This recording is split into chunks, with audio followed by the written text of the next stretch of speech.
Un ejército maléfico guiado por un demonio de nombre Belial emprende una guerra contra la humanidad. Este ejército combatirá en varias batallas, que culminarán en una guerra mundial. ¿Intervendrá Dios o se sumirá la especie humana en la noche eterna? Plan de batalla Armagedón. Durante miles de años, profetas de todo el mundo han augurado el fin de los días. Más de uno sugiere que el apocalipsis se acerca rápidamente. A esta convergencia teórica de profecías sobre el día del juicio final con los acontecimientos actuales, nosotros la llamamos el efecto Nostradamus. ¿Cómo empezará el final?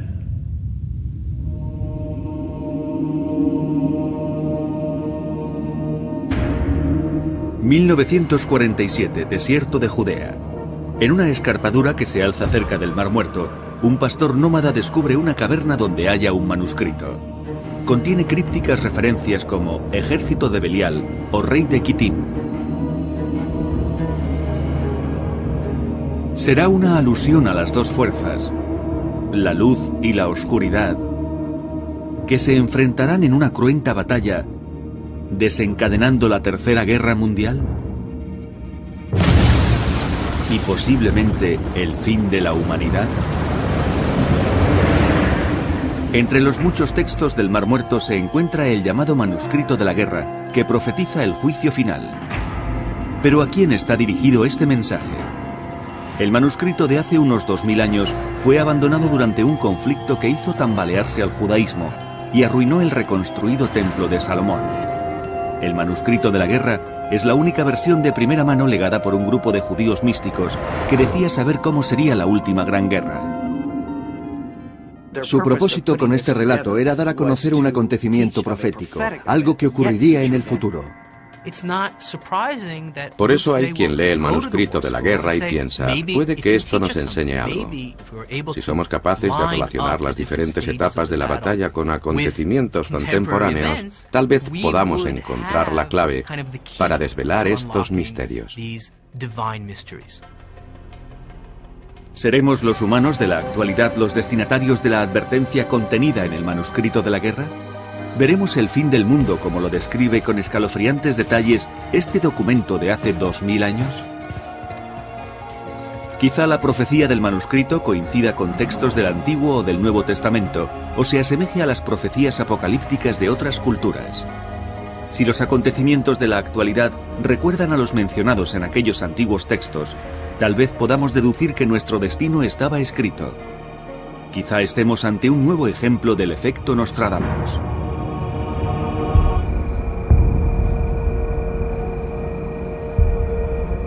Para investigar la posible relación del manuscrito de la guerra con los acontecimientos de la actualidad, hay que remontarse a los orígenes de los textos del Mar Muerto y preguntarse por su hallazgo en el desierto de Judea. Estos manuscritos son un conjunto de documentos encontrados en 1947 cerca del Mar Muerto. De ahí su nombre. Los halló en una cueva un joven pastor beduino. Eso es lo que dice la historia. Los rollos componen una colección de textos manuscritos que tardaron unos 200 años en ser redactados. Contienen fragmentos de la Biblia hebrea o Antiguo Testamento. Los arqueólogos descubrieron otras 10 cuevas cercanas que guardaban casi 900 documentos escritos en pieles de animales y papiros, todos ellos sellados en vasijas. La importancia de estos textos radica en que suponen una aproximación a las fuentes originales de la Biblia hebrea. Cuando estudiamos, por ejemplo, los orígenes del cristianismo, tratamos con traducciones de los evangelios, con textos manipulados.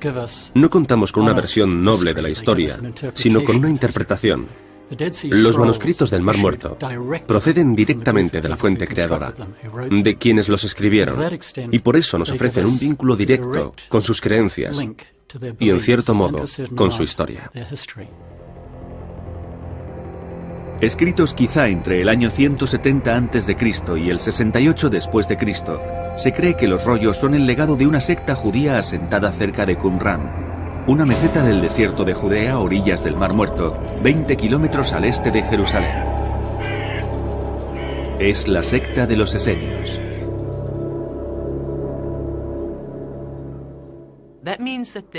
Eso significa que vivieron en la época en que se estaban formando tanto el judaísmo rabínico como la comunidad que rodeaba a Jesús, la cual acabó fundando la Iglesia Católica. En este aspecto es un hallazgo extraordinario. Tenemos textos manuscritos auténticos de una comunidad que vivió en aquel tiempo. Por tanto, según algunos expertos, la autoría de los textos corresponde a los esenios, pero ¿quiénes eran? Se trataba de un grupo judío separatista que evitaba mezclarse con el resto de la sociedad para mantener su pureza religiosa. Hacían esto porque despreciaban la moralidad que imperaba en su época. Creían que la humanidad se había apartado de los preceptos de Dios. Los esenios creían que el pueblo judío había despreciado a Dios, pues no vivía de acuerdo con las Escrituras y era demasiado secular y humanista, y por eso Dios había permitido que invasores como los romanos conquistasen su patria.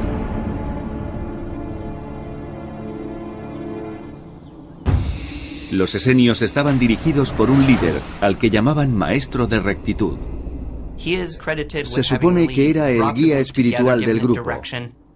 Era un líder carismático al que Dios había otorgado la capacidad de interpretar correctamente las Escrituras, y los fieles aceptaban sus interpretaciones. Algunos historiadores creen que este maestro de rectitud era miembro de los saduceos, una estirpe sacerdotal que fue derrocada en tiempos de los romanos. Se especula con que los esenios quizá consideraran a los saduceos como los verdaderos sacerdotes del Sagrado Templo de Jerusalén. Aunque parece que los esenios llevaban una vida tranquila, hay quienes les atribuyen un culto por lo apocalíptico. Generalmente se cree que los esenios eran amantes de la paz, reservados, apolíticos y dados a la meditación, pero no eran así quienes escribieron los rollos del Mar Muerto. Hay que definirlos por lo que dicen los manuscritos, y los manuscritos no son pacíficos, no son textos de meditación, son apocalípticos, militantes y agresivos. Los intérpretes de los textos sugieren que la creencia en un apocalipsis venidero inspiró a los esenios en la redacción del manuscrito de la guerra, que podría considerarse una especie de manual bélico. Pero ¿podría también interpretarse como una profecía del Armagedón? La clave puede ocultarse en el propio texto, que habla de un violento enfrentamiento entre dos fuerzas opuestas. El documento comienza con estas palabras: El primer ataque de los hijos de la luz será dirigido contra las fuerzas de los hijos de las tinieblas. Parece ser que los esenios se referían a sí mismos cuando hablaban de los hijos de la luz. Se llamaban a sí mismos la comunidad del pacto renovado. Los hijos de la luz serían todos aquellos que respetasen y aplicasen la sabiduría de las Escrituras. También hay quienes encuentran paralelismos entre los esenios y ciertos devotos de la fe judía de nuestros días. Tradicionalmente los judíos se han considerado a sí mismos colectivamente como el pueblo que representa la luz espiritual. Pero el manuscrito también habla de un bando siniestro, los hijos de las tinieblas, que combatirán contra los hijos de la luz. ¿Serán las fuerzas del mal que han vuelto la espalda a Dios? Refiriéndose a los hijos de las tinieblas, el texto dice: Apoyándoles están aquellos que han violado el pacto. Entre los hijos de las tinieblas, según dice el manuscrito de la guerra, también están los violadores del pacto. Y esta terminología nos revela un aspecto muy interesante de esta visión apocalíptica de la que hablamos, y es que si hay enemigos exteriores, también los hay interiores. Para entender quiénes serían los hijos de las tinieblas, pensemos que para los esenios, los violadores del pacto eran las gentes que se habían apartado de Dios, aunque se autoproclamaran religiosas. Los esenios identificaban a los hijos de las tinieblas con el pueblo judío, que había rechazado la estricta práctica judaica conocida como ley levítica, y con aquellos que carecían de normas morales. Según el autor del manuscrito de la guerra, los hijos de las tinieblas son traidores a su fe. Fijándonos en el manuscrito de la guerra, ¿Podremos identificar a los hijos de las tinieblas y a los hijos de la luz en el mundo contemporáneo? La historia podría aportar una pista. En el año 37 a.C., tras cientos de años de dominación persa y griega, Jerusalén se vio de nuevo ocupada, esta vez por los romanos. Hay un nuevo enemigo contra el que reaccionar, Roma, que coloca en el trono de Judea a hombres como Herodes el Grande, que no es judío, y por ello ofende el sentimiento judío, y también a aquellos que se adhieren al manuscrito de la guerra. Las personas que escribieron estos textos odiaban a los romanos, odiaban ser dominados por una fuerza invasora. Los romanos eran para ellos mandatarios paganos que incluso exigían sacrificios en honor del emperador en el templo judío. También exigían el pago de tributo a Roma. Tenían además otras muchas prácticas que los judíos, fieles a su ley, consideraban sucias e inmorales.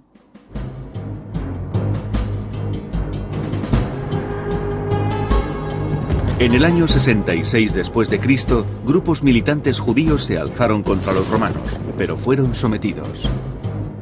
4 años más tarde, su recinto sagrado, el reconstruido templo de Salomón, fue derribado. Según algunos historiadores, los romanos, en plena destrucción de Jerusalén, penetraron en la región del Mar Muerto. Los romanos acabaron conquistando la región donde se toparon con algunos grupos beligerantes o militaristas. Entre ellos se encontraba aquel al que se le atribuyen los famosos manuscritos del Mar Muerto.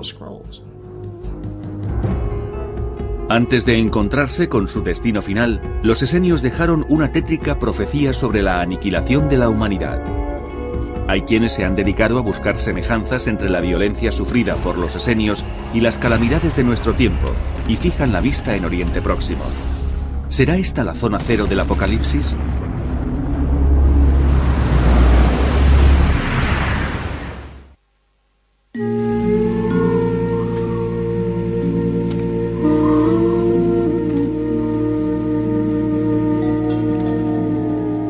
Los manuscritos del Mar Muerto constituyen uno de los hallazgos arqueológicos más importantes del siglo XX. En uno de esos antiguos textos se profetiza una última batalla entre el bien y el mal, entre la luz y las tinieblas. Es el manuscrito de la guerra. ¿Podría tratarse de un augurio de la Tercera Guerra Mundial? Lo que recoge el manuscrito es la realidad que ellos esperaban. Si creemos en el texto, dada su relación con el Antiguo Testamento, entonces quizá también debamos creer que se cumplirá. Según ciertos expertos, estos rollos, 900 en total, describen la época de violencia que los esenios vivieron bajo la dominación romana. Los historiadores señalan que las legiones romanas solían actuar motivadas por su propia codicia y por la de sus gobernantes en Roma. La codicia es hoy también el motor de infinidad de actos. El poderoso desea dinero. La razón última de conseguir dinero es acceder al poder. Poder y dinero van siempre de la mano y junto a ellos los hijos de las tinieblas. Del manuscrito de la guerra se deduce que sus autores, los esenios, repudiaban a los codiciosos y como tales calificaban a los hijos de las tinieblas.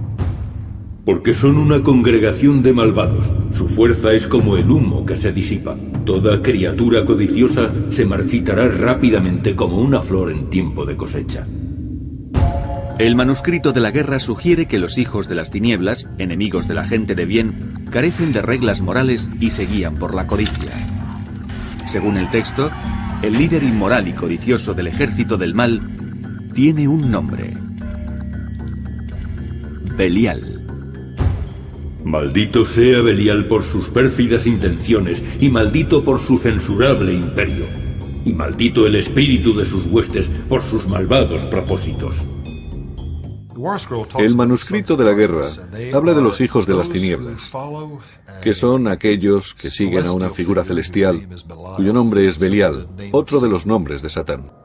Belial significa diablo. En el cristianismo, el judaísmo y el islam hay varios términos recurrentes, entre ellos Satán y Belial. Belial es una contracción de dos palabras hebreas, Beli y Yaal. Beli-Yaal, que nosotros pronunciamos Belial. Beli significa desperdiciar o agotar algo, es decir, tomarlo, absorberlo, gastarlo, consumirlo. Yaal significa beneficio. ¿Es esta otra relación directa entre la vida de la antigüedad y la vida actual? Aquellos que están implicados en la manipulación del dinero, aquellos que abusan de los demás, políticos corruptos, grandes financieros que se aprovechan de los pobres para enriquecerse, todos ellos pueden ser legítimamente clasificados como hijos de las tinieblas, pues infringen la ley de Dios, tratan de enriquecerse a costa de los demás. Los hijos de las tinieblas podrían ser entonces los grandes avaros de hoy en día, los que controlan las finanzas y han provocado la situación actual. El mal se presenta bajo muchas formas.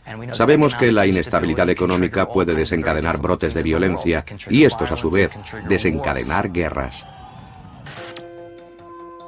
El diabólico Belial se habría encarnado en los ejecutivos de Wall Street. El colapso económico de 2008 es uno de los hechos más importantes de la última década en Estados Unidos. Las repercusiones se han dejado sentir en todo el planeta y casi han provocado una nueva Gran Depresión. Las amenazas que nos acechan no tienen que ver tan solo con la violencia. La economía también puede provocar el caos. Un enemigo del bien muy poderoso, no solo físicamente, sino también económica y políticamente, podría ceñirse al concepto de hijos de las tinieblas y representaría algo terrible no solo para el pueblo judío, sino para el mundo entero. Si admitimos esta teoría, ¿deberíamos suponer en consecuencia una aniquilación de nuestro mundo debido a una catástrofe financiera? Aniquilación. Cuando escuchamos esta palabra, nos viene a la mente una gigantesca nube de humo en forma de hongo. Pero esa solo es una forma de aniquilar una nación. Golpeando su economía también la aniquilas. Para los creyentes, las penurias económicas quizás sean una señal de que el mundo navega a la deriva. Y puede que adviertan semejanzas entre el manuscrito de la guerra y un texto de la Biblia, el Apocalipsis. El libro del Apocalipsis es como una versión cristiana de los rollos del Mar Muerto. De hecho, no se pueden concebir por separado. Hay que contemplarlos en cierta manera, como un conjunto.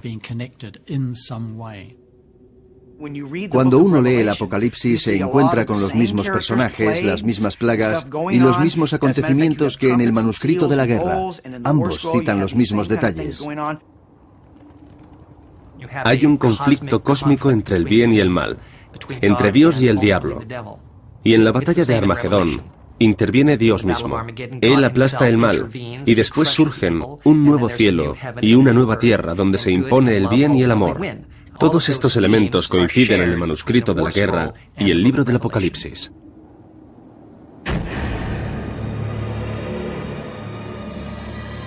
Algunos eruditos también encuentran coincidencias entre el manuscrito de la guerra y las profecías del juicio final, descritas en la Biblia hebrea o Antiguo Testamento. Hay secciones del libro de Daniel y del libro de Zacarías que hablan de batallas. En concreto, en el libro de Daniel se dice que en los últimos días el arcángel Miguel se unirá a Israel y combatirá a sus enemigos. Esta misma idea se repite en el manuscrito de la guerra, donde se cuenta que los ángeles combatirán en una batalla celestial unidos a los hijos de la luz. Algunos dudan de la conexión entre tales textos. No hay relación directa entre el Armagedón y el manuscrito de la guerra. Simplemente ambos son fruto de una época de opresión religiosa.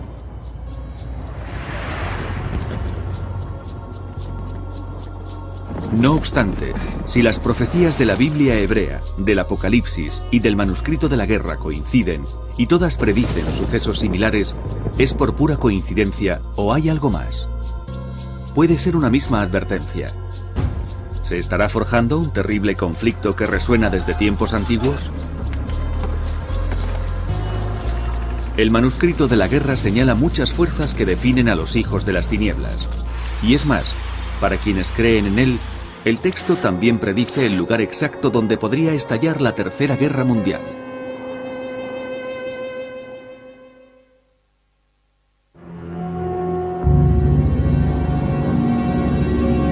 El manuscrito de la guerra. Un relato estremecedor sobre fuerzas que se enfrentan por el control del mundo. Quizá un esbozo de Armagedón, una guerra del siglo XXI que pondrá fin a todas las guerras.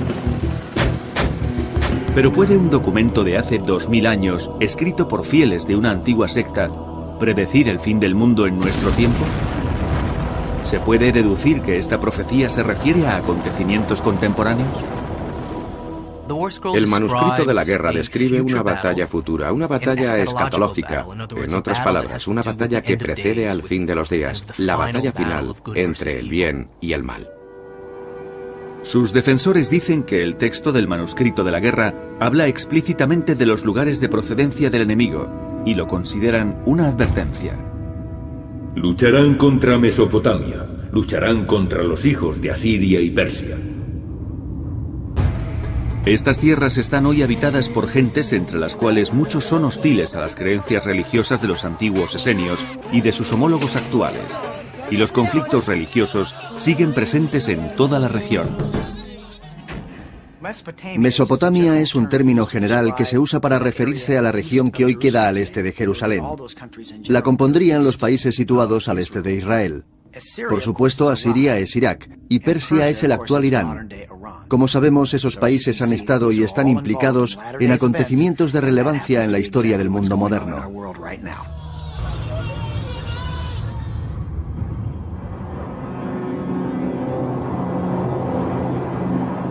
¿Habitan en esa zona los hijos de las tinieblas del pasado, del presente y del futuro?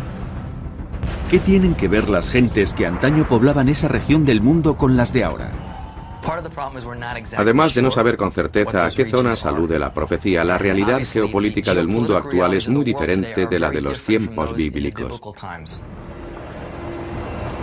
Predijo la profecía del manuscrito de la guerra que el apocalipsis tendría lugar en esta misma región, una zona en la que cristianos, judíos y musulmanes han mantenido disputas durante más de 2000 años. Oriente Próximo es la cuna de la civilización y siempre ha sido el epicentro de conflictos entre diferentes culturas. Cada una de estas tres grandes religiones se autoproclama única dignataria del mensaje de Dios, y no parecen entenderse. Es más, dos de ellas están abiertamente enfrentadas en Oriente Próximo. Este conflicto entre culturas se extendió hacia Occidente el 11 de septiembre de 2001, cuando las Torres Gemelas del World Trade Center de Nueva York fueron objeto de un ataque terrorista que utilizó aviones secuestrados como misiles. No es el único caso. En los últimos 50 o 60 años, el islamismo militante había atentado varias veces en Europa y Oriente Próximo, pero Estados Unidos nunca había sufrido un ataque de este tipo. Sin embargo, se sumó a la trágica lista el 11 de septiembre, y entonces supo que el problema también le afectaba. Ningún país había experimentado nada semejante al 11S, ni siquiera Israel, que llevaba sufriendo el terrorismo desde su nacimiento. Nunca se habían dado 3000 víctimas en un solo atentado, el cual además destruyó unos edificios simbólicos y causó cuantiosos daños. Después de los ataques del 11 de septiembre, Estados Unidos abrió sendos frentes en Oriente Medio y Oriente Próximo, comenzando las guerras de Afganistán e Irak, las cuales se han ido extendiendo a regiones cercanas. Hay varios conflictos desarrollándose simultáneamente en Oriente Medio y Oriente Próximo. Varios frentes abiertos en busca de poder y control sobre la zona. La antigua confrontación entre Irán e Irak ha acabado con Irán convertido en una superpotencia en la región. Eso podría provocar un desequilibrio de fuerzas en la misma y quizá desembocar en una carrera armamentística a nivel internacional. Irán, asentado sobre la antigua Persia del manuscrito de la guerra, ha sido el epicentro de numerosos conflictos en el Golfo Pérsico. Tiene un gobierno ultraconservador y activamente hostil hacia el Estado de Israel. Irán desempeña hoy un papel muy significativo en Oriente Próximo y la perspectiva de que pudiera desarrollar armas nucleares pone a otros países árabes en una situación comprometida. Quienes creen en la profecía sugieren que no es una mera coincidencia que los territorios mencionados en el manuscrito de la guerra, Asiria, Persia y más ampliamente Mesopotamia, sean hoy centro de conflictos. Los mismos devotos de la profecía que deducen tales coincidencias también ven signos evidentes de que Satán ronda por el tumultuoso Oriente Próximo. Durante toda la historia, se ha dado el eterno enfrentamiento entre los que intentan ocupar, conquistar y controlar y los que tratan de defender su independencia. Y parece claro que ese conflicto perdura. Para otros, el conflicto religioso, en particular en Tierra Santa, es un aspecto desalentador pero típico de la condición humana.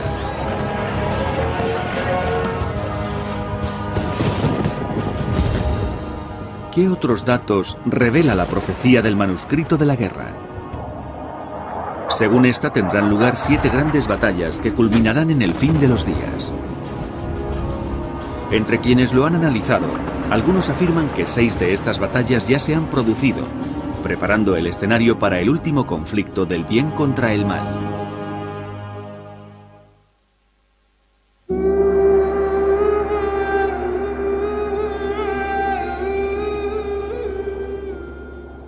Los manuscritos del Mar Muerto son los únicos textos conocidos de la antigua biblioteca de una apocalíptica secta judía, los esenios. Uno en particular, el manuscrito de la guerra, es considerado por los expertos como una versión de Armagedón. Algunos creen incluso que su mensaje puede relacionarse con acontecimientos actuales. Este manuscrito forma parte de una perspectiva más amplia sobre el Apocalipsis, dentro de la visión de los antiguos judíos sobre el desarrollo de la historia, y en la que se apoya el cristianismo. La clave es la cronología. Los esenios parecían convencidos de que vivirían para el Apocalipsis. Pero la creencia judía comúnmente aceptada hablaba de un periodo de 6000 años entre Adán, el primer hombre, y el advenimiento de un Mesías y el Armagedón. Por entonces, la mayoría de los judíos pensaban que discurrirían tan solo 4000 años hasta el Armagedón. ¿Manejaban los esenios una cronología diferente, elaborada tal vez por uno de sus maestros?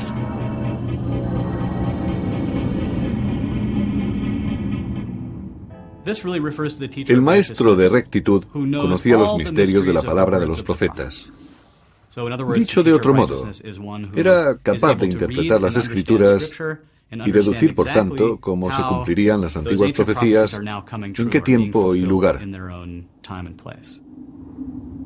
Según el manuscrito, los esenios creían que la guerra final propiciaría el retorno de todas las tribus judías a Tierra Santa. Los hijos de Leví, los hijos de Judá y los hijos de Benjamín lucharán contra todas sus tropas cuando los exiliados de los hijos de la luz vuelvan del páramo de las naciones para acampar en el territorio de Israel. En este aspecto, el manuscrito de la guerra y los textos bíblicos más ampliamente aceptados están en sincronía.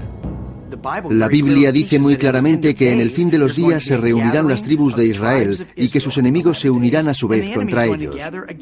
En el siglo I a.C. no había 12 tribus de Israel dispersas por las tierras de Judea. Solo pervivían las 3 consideradas como los hijos de la luz, es decir, las de Leví, Judá y Benjamín. Si el manuscrito de la guerra está en lo cierto, su predicción referente al retorno del pueblo judío a Israel está en la misma línea que los textos apocalípticos de la Biblia. Los creyentes señalan 2 acontecimientos del siglo XX que verifican la profecía del retorno del pueblo judío. En 1917, Gran Bretaña tomó el control de Palestina. En la Declaración Balfour, invitó a los judíos de todo el mundo a que volviesen a Israel. Para muchos fundamentalistas cristianos, esto marcó el comienzo de los últimos días o del juicio final, según la Biblia.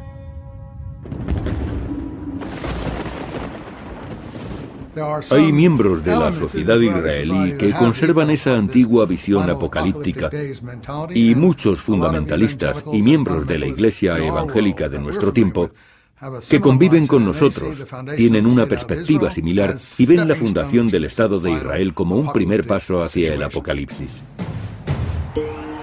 El 14 de mayo de 1948 quedó establecido el Estado de Israel, pero sus vecinos árabes no lo reconocieron. Egipto, Siria, Jordania, Líbano e Irak, todos al unísono, atacaron al día siguiente, empezando una sangrienta guerra que se prolongaría durante un año y sería la primera entre otras. Los árabes consideraron que la creación de un Estado judío era injusta y que éste no debería existir en la región. Y emprendieron la guerra para tratar de evitarlo, para estrangularlo desde su nacimiento. Pero Israel se impuso.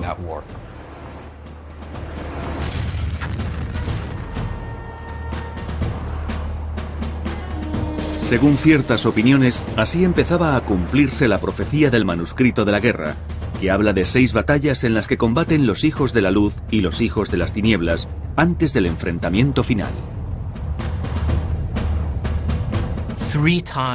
Los hijos de la luz triunfan en 3 ocasiones, pero no definitivamente.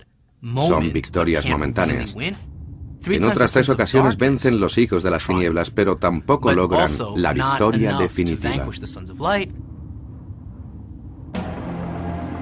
La guerra árabe-israelí de 1948 podría haber sido la primera de esas batallas. Los que creen en esta teoría indican que en el manuscrito de la guerra se predicen otras 4 guerras entre árabes e israelíes.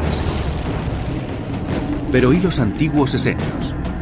Según parece, la antigua secta consideró su propia desaparición como la primera batalla entre la luz y las tinieblas. Está claro que quienes escribieron los rollos suponían que aquellos hechos podían cumplirse en un futuro próximo, pues eran perseguidos por los romanos. Los escépticos de la profecía sugieren que los esenios sencillamente predecían su propia caída y no la de futuras generaciones. Estos grupos apocalípticos instigaron a la rebelión contra Roma durante el siglo I después de Cristo, y efectivamente se inició una guerra terrible contra el imperio en el año 66.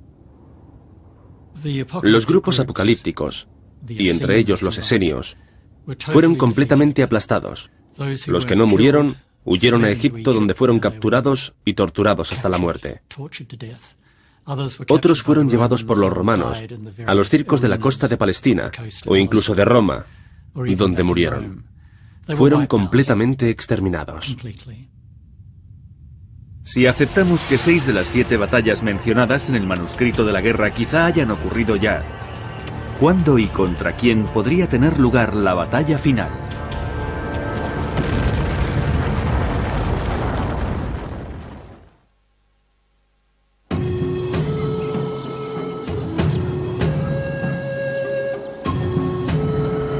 ¿Es el manuscrito de la guerra tan solo un manual que esboza una estrategia militar o es, como algunos sugieren, una visión profética de la Tercera Guerra Mundial?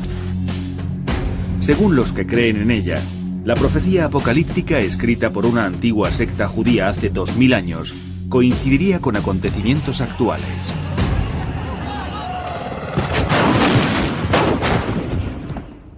El supuesto final resultaría algo muy doloroso y nadie puede estar seguro de quiénes vivirían para verlo. La experiencia sería espeluznante. Curiosamente, podemos afirmar que los motivos que llevaron a aquellos hombres a escribir el manuscrito de la guerra son muy similares a los motivos de quienes hoy piensan que la batalla de Armagedón será inminente en Oriente Próximo. Y eso debe considerarse peligroso, porque nuestro sistema de creencias afecta a nuestro comportamiento.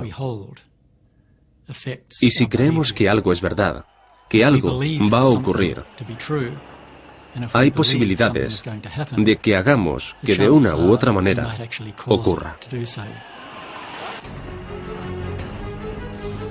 Los autores del manuscrito de la guerra, los esenios, creían que en el futuro estallaría una guerra en la que los inmorales y quienes habían dado la espalda a Dios serían guiados por el demonio Belial. Algunas interpretaciones del mismo manuscrito señalan que los hijos de la luz y los hijos de las tinieblas no han dejado de combatir desde la época de Jesucristo. Pero algunos expertos se preguntan si se debe conceder relevancia al manuscrito. El propio texto es en sí mismo muy abierto. Tenemos unas personas que se consideran a sí mismas el lado correcto y que a su vez consideran a otras como enemigas de lo correcto. Lo que trato de decir es que cuando alguien interpreta el manuscrito de la guerra relacionándolo con la actualidad, habla en función de su propia ideología, aplicada a las palabras del manuscrito. Los que quieren atribuir literalidad al texto consideran a los actuales israelíes como los descendientes directos de los hijos de la luz, y señalan pasajes como este.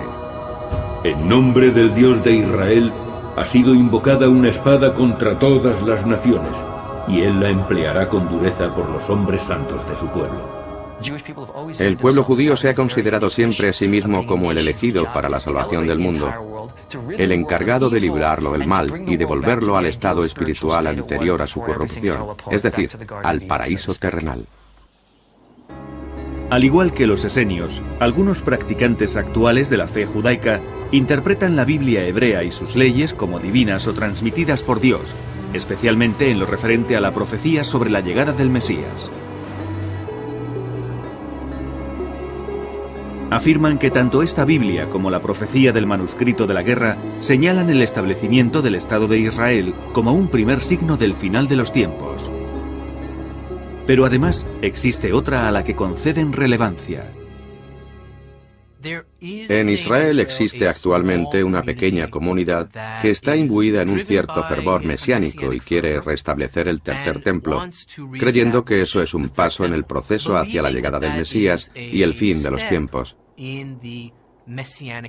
Se trata de una cuestión polémica, pues en estos momentos, en su supuesto emplazamiento, hay una mezquita musulmana, lo cual complica las cosas.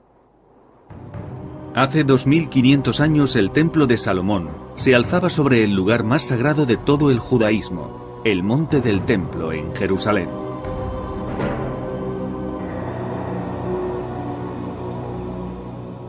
El monte del templo tiene un gran significado para el pueblo judío, porque según la tradición, allí llevó a Abraham a su hijo para sacrificarlo. Allí también construiría David el primer templo en el cual se guardaba el Arca de la Alianza, único lugar donde el Espíritu de Dios reside sobre la tierra. Así pues, no habría un lugar más sagrado para los judíos que el monte del templo. Para los musulmanes, el monte del templo también es sagrado. Conocido por ellos como el noble santuario, es el tercer lugar más venerado del Islam. Según el Corán, el profeta Mahoma viajó a Jerusalén en el siglo VII después de Cristo y ascendió al cielo desde dicho monte. En ese lugar se encuentra hoy la mezquita de Al-Aqsa, así como la cúpula de la roca terminada el año 691 después de Cristo. Sin duda convergen allí multitud de intereses religiosos. Aunque el monte del templo está en territorio de Israel, este Estado ha cedido la autoridad legal sobre el lugar a los dignatarios religiosos musulmanes. Pero la posibilidad técnicamente está ahí. Israel podría decir en algún momento, queremos construir un templo. Dicha posibilidad es la que complica las cosas, pues hay muchos grupos presionando en uno y en otro sentido. Pero eso no es todo. Algunos fundamentalistas cristianos creen que la reconstrucción del templo de Salomón adelantaría el regreso de Jesús, y también ellos presionan a favor de la construcción. Algunos miembros de la comunidad evangélica de Estados Unidos apoyan esa idea, coincidiendo en todo con el grupo judío mesiánico, excepto en lo que se refiere a la identidad del Mesías. Pero no es fácil que esto se produzca, porque en mi opinión, el significado de la palabra yihad se haría evidente si Israel intentara destruir los edificios del monte del templo. El mundo musulmán se levantaría en armas si la cúpula de la roca y la mezquita de Al-Aqsa fuesen destruidas para levantar un templo judío. Sería el Armagedón. La cúpula de la roca, la mezquita de Al-Aqsa y el antiguo templo de Salomón son nombres que suscitan gran pasión entre aquellos que consideran este lugar sacrosanto. Incluso los fanáticos del manuscrito de la guerra podrían incluirse entre quienes desean construir el tercer templo, lo cual, de acuerdo con sus creencias, desencadenaría la batalla entre los hijos de la luz y los hijos de las tinieblas. La gran mano de Dios vencerá a Belial y a todos los ángeles que domina. La maldad será aniquilada sin dejar rastro. No habrá supervivientes entre los hijos de las tinieblas. Los que han estudiado el manuscrito de la guerra afirman que hay cierta lógica en la posibilidad de que esta y otras profecías apocalípticas puedan coincidir. Alegan que Oriente Próximo sigue siendo una encrucijada de civilizaciones y el campo de batalla de Armagedón.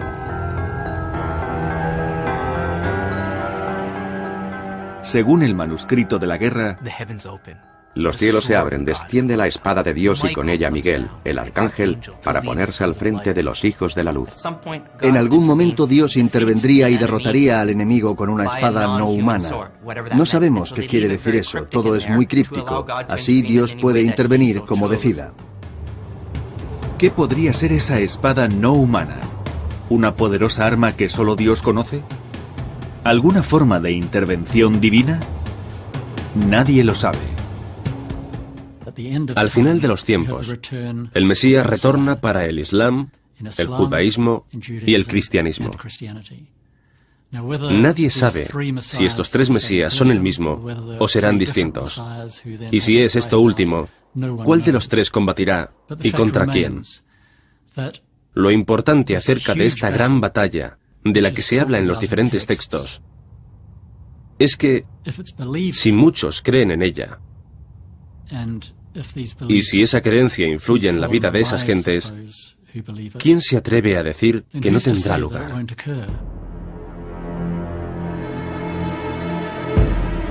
Por ahora, ignoramos si el futuro está escrito. Quizás se oculte en un pergamino curtido por 2000 años de desierto y olvido. La humanidad se debate ante su destino, un día más, o acaso el último. Nuestras respuestas quedan envueltas en el misterio del efecto Nostradamus.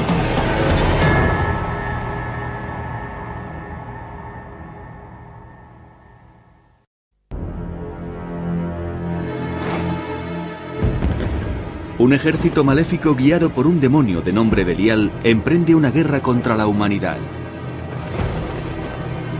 Este ejército combatirá en varias batallas que culminarán en una guerra mundial. ¿Intervendrá Dios o se sumirá la especie humana en la noche eterna?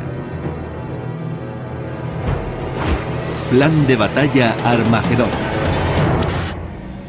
Durante miles de años, profetas de todo el mundo han augurado el fin de los días. Más de uno sugiere que el apocalipsis se acerca rápidamente. A esta convergencia teórica de profecías sobre el día del juicio final con los acontecimientos actuales, nosotros la llamamos el efecto Nostradamus. ¿Cómo empezará el final?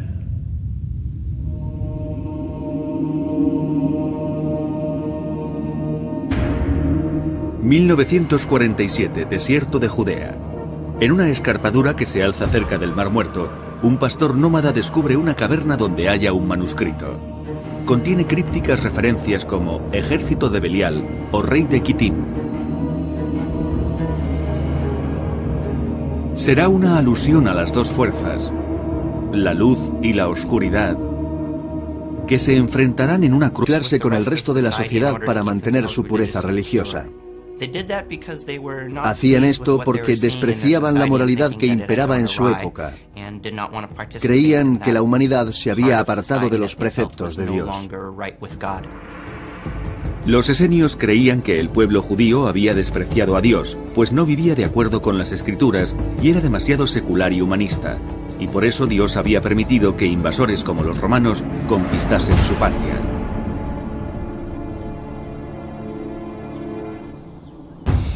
Los esenios estaban dirigidos por un líder al que llamaban maestro de rectitud. Se supone que era el guía espiritual del grupo. Era un líder carismático al que Dios había otorgado la capacidad de interpretar correctamente las Escrituras, y los fieles aceptaban sus interpretaciones. Algunos historiadores creen que este maestro de rectitud era miembro de los saduceos, una estirpe sacerdotal que fue derrocada en tiempos de los romanos. Se especula con que los esenios quizá consideraran a los saduceos como los verdaderos sacerdotes del Sagrado Templo de Jerusalén. Aunque parece que los esenios llevaban una vida tranquila, hay quienes les atribuyen un culto por lo apocalíptico. Generalmente se cree que los esenios eran amantes de la paz, reservados, apolíticos, Del Nuevo Testamento, o se asemeje a las profecías apocalípticas de otras culturas. Si los acontecimientos de la actualidad recuerdan a los mencionados en aquellos antiguos textos, tal vez podamos deducir que nuestro destino estaba escrito. Quizá estemos ante un nuevo ejemplo del efecto Nostradamus.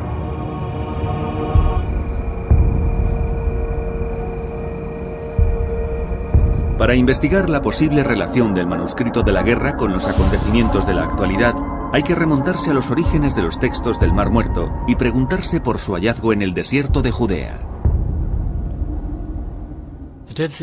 Estos manuscritos son un conjunto de documentos encontrados en 1947 cerca del Mar Muerto. De ahí su nombre. Los halló en una cueva un joven pastor beduino. Eso es lo que dice la historia. Los rollos componen una colección de textos manuscritos que tardaron unos 200 años en ser redactados. Contienen fragmentos de la Biblia hebrea o Antiguo Testamento.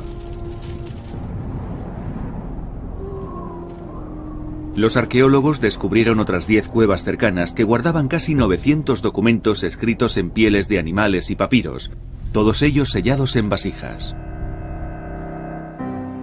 La importancia de estos textos radica en que suponen una aproximación a las fuentes originales de la batalla, desencadenando la Tercera Guerra Mundial y posiblemente el fin de la humanidad. Entre los muchos textos del Mar Muerto se encuentra el llamado manuscrito de la guerra, que profetiza el juicio final. Pero ¿a quién está dirigido este mensaje? El manuscrito de hace unos 2000 años fue abandonado durante un conflicto que hizo tambalearse al judaísmo y arruinó el reconstruido templo de Salomón.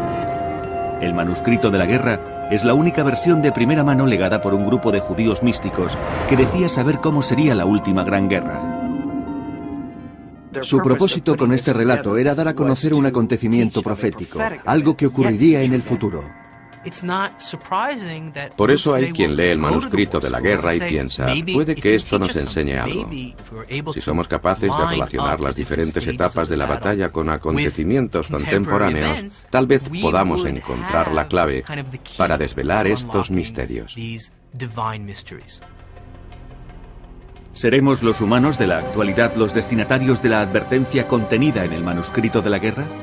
¿Veremos el fin del mundo como lo describe con escalofriantes detalles este documento de hace 2000 años? Quizá la profecía del manuscrito coincida con textos del antiguo originales de la Biblia hebrea. Cuando estudiamos, por ejemplo, los orígenes del cristianismo, tratamos con traducciones de los evangelios, con textos manipulados. No contamos con una versión noble de la historia, sino con una interpretación. Los manuscritos del Mar Muerto proceden directamente de la fuente creadora, de quienes los escribieron, y por eso nos ofrecen un vínculo directo con sus creencias y, en cierto modo, con su historia. Escritos quizá entre el año 170 a.C. y el 68 después de Cristo, se cree que los rollos son el legado de una secta judía asentada cerca de Qumran, una meseta del desierto de Judea a orillas del Mar Muerto, 20 kilómetros al este de Jerusalén. Es la secta de los esenios.